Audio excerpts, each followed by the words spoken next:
Assalamualaikum warahmatullahi wabarakatuh. Alhamdulillahirabbil alamin wassalatu wassalamu asrofil anbiya'i wal mursalin wa ala alihi wa ashabihi ajma'in, amma ba'du. Pemirsa dimanapun Anda berada, mudah-mudahan semua diberi kesehatan, selalu dijauhkan dari virus corona yang mematikan ini. Dan bagi yang terkena virus corona, mudah-mudahan Allah Subhanahu wa Ta'ala segera mengangkat penyakitnya. Pemirsa dimanapun Anda berada, perlu diketahui, saya bukan kiai atau ustadz yang pandai berceramah.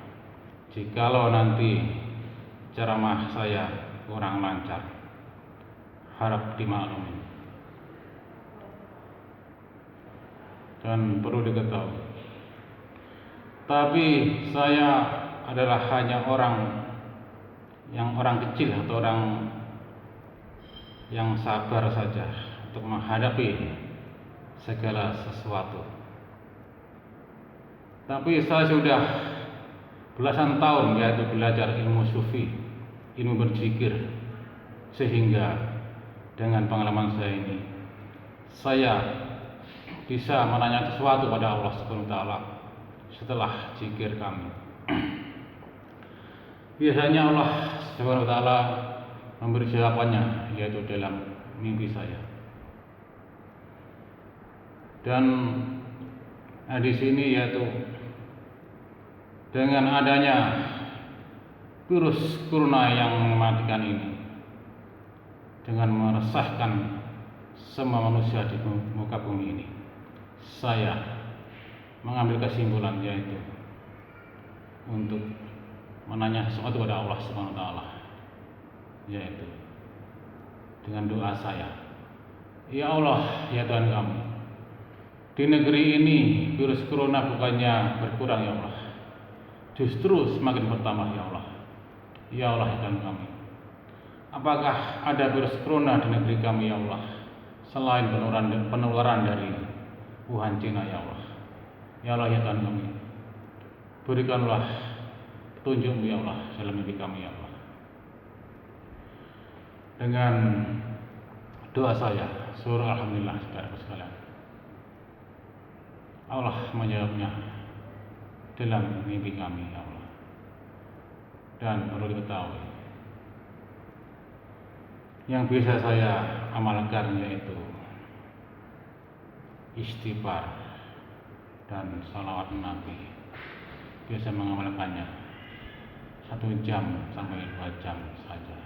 Dan sebelumnya yaitu kirim Fatihah kepada Nabi Muhammad SAW, orang tua kita yang telah meninggal. Kirim Fatihah kepada Nabi dan Rasul, Ambiya pada Nabi dan Rasul, dan seterusnya, Nabi Adam, Hawa, dan Malaikatullah. Setelah itu istighfar dan salawat Nabi. Dengan mimpi saya itu, tolong pahami, terutama kepada Bapak Ustadz, para ulama. Dalam mimpi saya itu adalah dari jin atau dari Allah Subhanahu wa Ta'ala. Pemirsa di mana Anda berada, dalam mimpi saya yaitu saya masuk ke dalam rumah, langsung menuju meja makan. Di situ ada seekor kecoa dalam mimpi saya, seperti ini.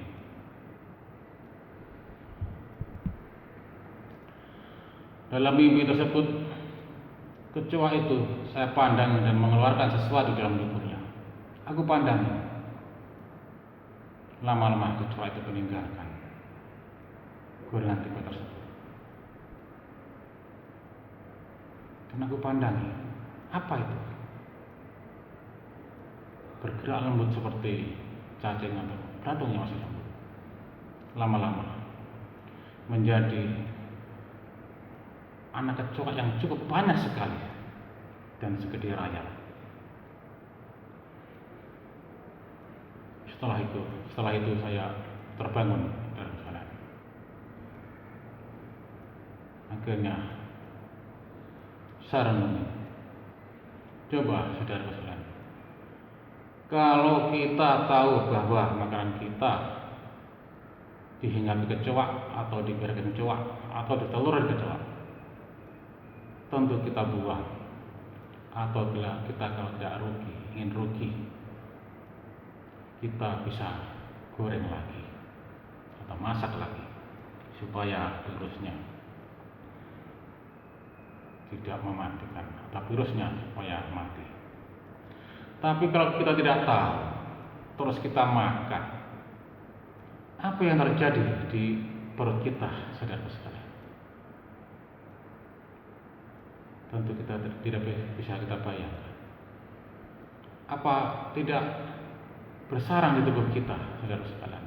Atau apa tidak menjadi virus yang mematikan? Coba kita bayangkan.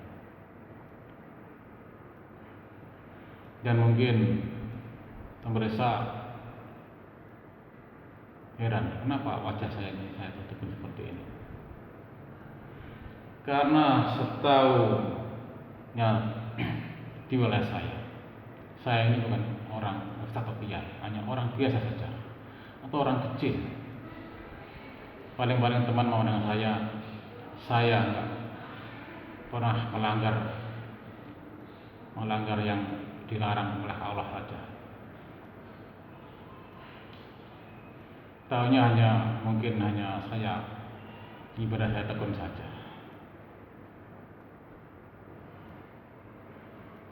Pernah saya cerita ilmu saya dengan teman yang ilmunya istilahnya agamanya masih kurang, justru bukan menghargai tetapi hanya menyepelekan saja.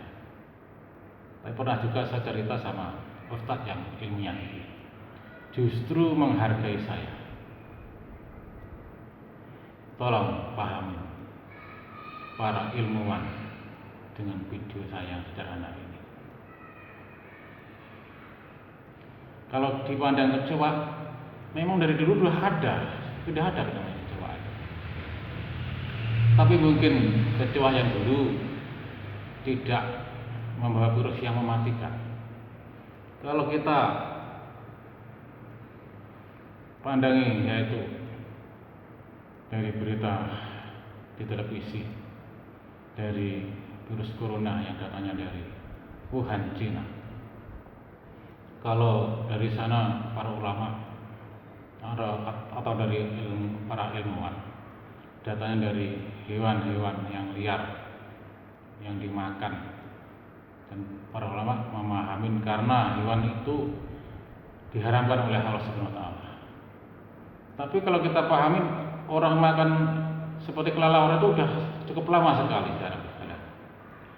Baru kali ini tentunya Allah mengajaknya. Dan kembali di Indonesia, kita paham benar orang di Indonesia jarang memakan makanan seperti kayak kelelawar, terenggiling. Tetapi apakah berarti kita itu bersih dari makanan yang tidak diharamkan oleh Allah Subhanahu wa taala? Coba kita paham. Dengan cara mencari makan di Indonesia ini, tentunya banyak sekali yang dengan cara yang nggak berkah tentunya. Dengan cara yang haram tentunya kalau kita makan pasti haram juga.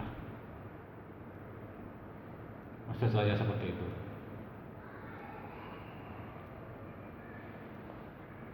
Ini menurut saya adalah hanya satu teguran pada kita dengan cara mencari makan yang tidak halal. Dan banyak di negeri kita itu banyak orang yang kaya, yang banyak hartanya, tetapi banyak yang enggan tidak mau bersedekah. Untuk itu mungkin Allah juga mengajaknya. Pemirsa dimanapun berada, Video yang kedua nantinya akan saya siarkan, yaitu untuk penebalan tubuh kita. Kita harus makan apa? Dan ini saya sudah punya, sudah dapat impian dari Allah. Dan juga obatnya dan virus corona ini, kita harus minum apa atau makan apa? Obatnya apa? Syukur alhamdulillah ya, pemirsa sekalian. Saya sudah berhasil. Allah memberikan jawaban dalam mimpi saya setelah berpikir. Semoga pemirsa tolong viralkan video ini. Nanti selanjutnya akan aku siarkan. Dan para ilmuwan dan para adik-adik kita yang kuliah di dunia kesehatan, tolong ambil kecoa atau cari kecoa yang perutnya gede, pastikan betina. Keluarkan isinya sampai habis dan paham dan lihat sekitar 20 cm. Mudah-mudahan itu ada virusnya, kelihatan di mata para pemirsa. Seperti cacing yang masih lembut atau berat.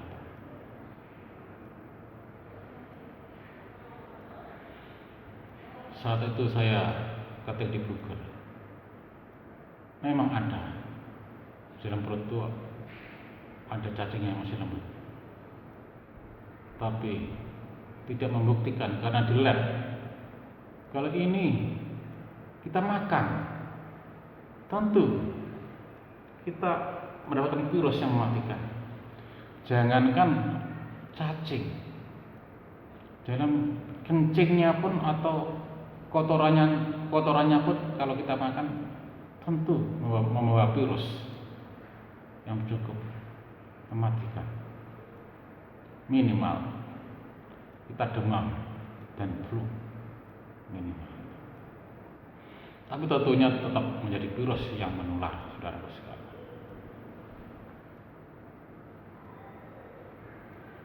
Saudara, dimana-mana berada, dengan video ini tolong paham